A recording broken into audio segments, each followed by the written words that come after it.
The city had taught me how to disappear in plain sight. Every morning looked the same. Coffee going cold on the counter, unread messages on my phone, and the quiet ache of waiting for someone who always seemed too busy to really see me. Derek and I had been together for 2 years. Yet somehow I felt more alone now than I ever did before I met him. Our calls had grown shorter, our laughter thinner, and our promises softer with time. Love hadn't ended. It had simply faded into routine. When a temporary job opportunity pulled me out of the city and into a remote small town surrounded by open land and dusty roads, I told myself it was just for work, a clean break from noise, a few quiet weeks to think. I didn't know yet that silence can be just as loud as loneliness. The town greeted me with wide skies and an unfamiliar calm. No traffic, no crowds, just wind moving through tall grass and a horizon that felt endless. It was beautiful in a way the city never had time to be. But beauty doesn't stop the heart from aching. At night, after unpacking boxes into a borrowed room, I still reach for my phone, half hoping Derek would finally notice the distance between us. He didn't. That's how I ended up at the bar at the edge of town on my 3rd night there. More out of habit than hope. It was warm inside, dimly lit by soft yellow bulbs, the air carrying the faint scent of wood and old stories. An older woman behind the bar smiled at me like she'd known me my whole life. Her name was Mabel. She poured my drink without rushing, like time moved slower in this place. I was halfway through my glass when the door opened again. The room changed without a sound. He walked in like the land itself had shaped him. Quiet strength in every step, dust still clinging to his boots, his shoulders carrying the weight of long days under the sun. A cowboy, I thought without meaning to. Not in costume, not in fantasy. The real kind. The kind meant for open skies and early mornings. He nodded politely to a few people, then took the seat 2 spaces away from mine. We didn't speak at first. We didn't need to. Something in the silence felt different. Not awkward, just aware. Mabel broke it with a teasing smile. "Long day, Wyatt?" He sighed, the corner of his mouth lifting. "Always." That's when I learned his name. Our first conversation was simple. Where I was from, how long I'd be in town, what brought me here. He didn't ask too much, and I didn't offer too much. But the way he listened felt different from the way Derek used to, like my words actually waited in the air after I spoke. I found myself laughing without meaning to. A real laugh, one that surprised me. Wyatt paid for his drink, then hesitated before leaving. "If you're staying a while," he said, "you're welcome to join me for a drink again sometime." No pressure. The words were simple. There was no suggestion hidden inside them, no flirtation I could point to. And yet, my heart reacted before my mind could catch up. I should have said no. Derek's face flashed in my memory. The man I still loved. The man who used to look at me the way Wyatt had just done. But I felt so invisible lately. And for the first time in months, someone had truly looked at me. Yeah, I heard myself say, "I'd like that." Wyatt smiled in a way that stayed with me long after he'd gone. Not a grin, not arrogance, just quiet warmth. Outside, the night air felt cooler than before. I stood there longer than necessary, watching the road where his truck disappeared. Guilt crept in slowly, like a shadow stretching across something bright. I told myself it was nothing, just a drink, just a conversation. But deep down, I knew something had shifted. Nothing had happened, but something had started. And sometimes that's the most dangerous kind of beginning. I went back to my room that night and stared at Derek's name glowing on my phone screen. I typed a message, deleted it, typed again, deleted again. In the end, I sent nothing. And in that silence, the first quiet crack appeared in the life I thought I was still living. Days passed, then weeks, and somehow Wyatt became part of the rhythm of my evenings. We met at the bar sometimes, other nights outside under the wide sky when the stars felt close enough to touch. We talked about simple things at first, his ranch, my job, the strange contrast between the city and this quiet place. But little by little, the conversations deepened, drifting into memories and regrets neither of us usually shared. What surprised me most wasn't what he said. It was how he listened. He remembered details I'd forgotten I'd even mentioned. My favorite kind of coffee, the street I grew up on, the small things Derek used to remember once but no longer did. I kept telling myself this was harmless, that talking wasn't a betrayal, that companionship didn't mean disloyalty. And yet, every time my phone vibrated with Derek's name, a strange heaviness settled in my chest. I started stepping outside to take those calls. Derek sounded distant, distracted, like the words were obligations instead of connections. I told myself the distance between us was normal, that long relationships required patience. Still, after every call ended, I found myself wishing I was back in Wyatt's quiet presence, instead of standing alone in the dark with an unanswered ache in my heart. One night, rain rolled in unexpectedly. The sky cracked open with thunder, and the power in the town flickered, then disappeared completely. The bar closed early, candles lighting the room like something from another time.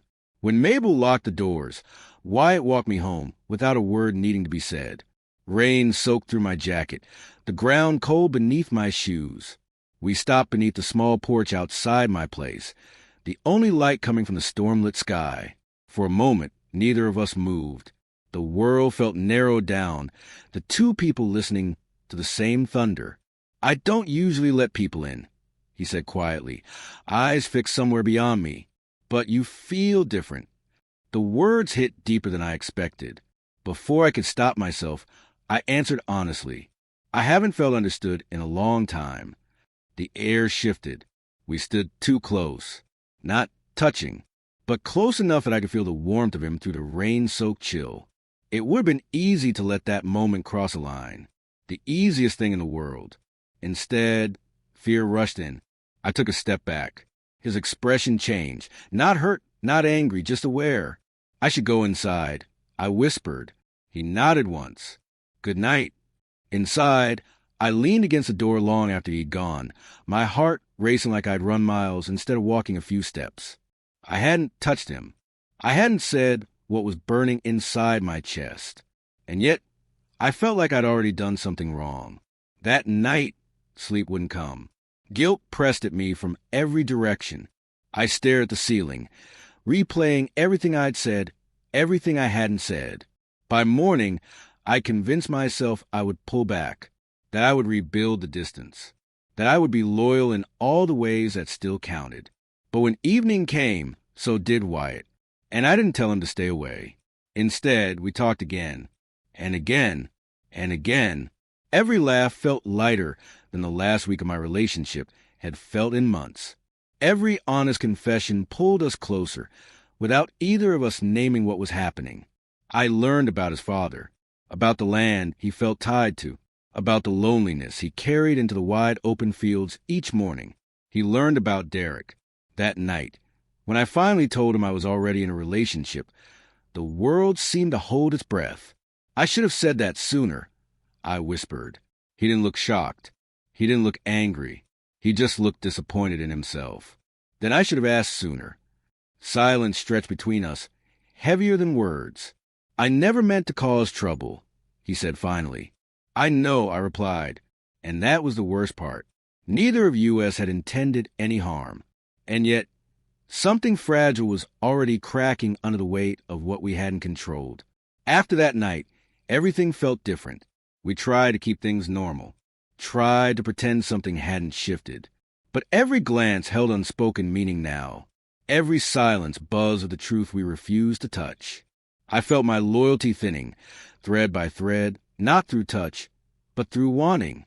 Late one evening, Derek mentioned visiting soon. My breath caught. I agreed too quickly, as if fast words could bury slow mistakes. When the call ended, I sat alone in the dark, realizing the lines between what I had and what I wanted were no longer clear. And for the first time, I wondered which truth would break me more, losing Wyatt, or finally facing how far my heart had already wandered. Derek arrived on a quiet afternoon when the sky looked too peaceful for the storm that followed. His car pulled up outside my place like a reminder I had invited but could no longer avoid. When he stepped out, I felt a strange distance between us even before he spoke. He smiled like someone trying to return to a place that no longer fits. We went for a walk through town. Small talk filled the space where real conversation used to live. The weight of everything unsaid grew heavier with every step. Then, outside the bar, I saw Wyatt through the window, talking to Mabel like every other evening. The world narrowed to a single breath. Derek followed my gaze. "You know him?" he asked. "Yes," I answered too quickly. That night, the truth refused to stay hidden any longer. In the quiet of my room, with the open land stretching endlessly outside the window, I finally spoke the words I've been holding inside. I told Derek everything.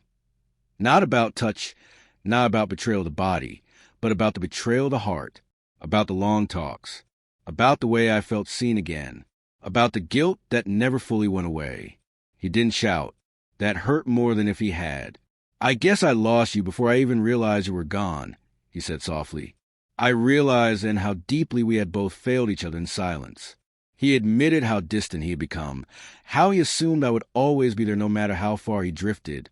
I admitted how I should have spoken up instead of searching for understanding somewhere else. We ended things not with anger, but with grief, with the kind of sadness that means something was once real. When Derek left town the next morning, a part of my past left with him. Quietly, without drama, just the echo of what could have been. Wyatt didn't know any of this yet. By the time I reached the bar that evening, he wasn't there. Mabel looked at me softly over the counter. He headed out early today. Long drive ahead of him. My chest tightened. Where? Cattle run up north. He won't be back for a while. I stepped outside into the fading light, realizing the truth too late. In trying to do the right thing, I might have already lost him. Just before sunrise the next morning, I heard the low sound of a truck engine nearby. Without thinking, I ran. The road was quiet, dust rising as the vehicle slowed. Wyatt stepped out, surprise flashing across his face when he saw me standing there, breathless. "I didn't mean for things to become complicated," he said before I could speak. "I didn't want to be the reason something broke." "You weren't," I replied. It was already breaking. We just finally stopped pretending it wasn't. Silence stretched between us as the sky began to soften with early light. "I'm not asking you to replace anything," I continued. "I just don't want to lose what never had a chance to be honest." He looked at me for a long moment. "I never meant to steal your heart." "You didn't," I said. "I gave it away a little at a time without realizing it." The wind moved through the land like a slow breath. "This time," I said carefully, "there will be no secrets, no running from the truth, just two people choosing each other freely." Wyatt's shoulders lowered, as if he'd been carrying a question for weeks, and finally set it down. "Then I'll stay." We didn't touch right away. We just stood there in the early light, letting the moment be real without rushing it. For the first time in a long while, there was no guilt in my chest, no divided loyalty. Just two simple truths meeting in open air. Some love begins in fire. Ours began in quiet. As the sun climbed slowly over the horizon, I realized that love doesn't always arrive the way you expect it to. Sometimes it comes disguised as a mistake, as a lesson, as a choice that forces you to confront yourself. It doesn't promise ease. It only promises honesty. And for the first time in a long time, that felt like enough.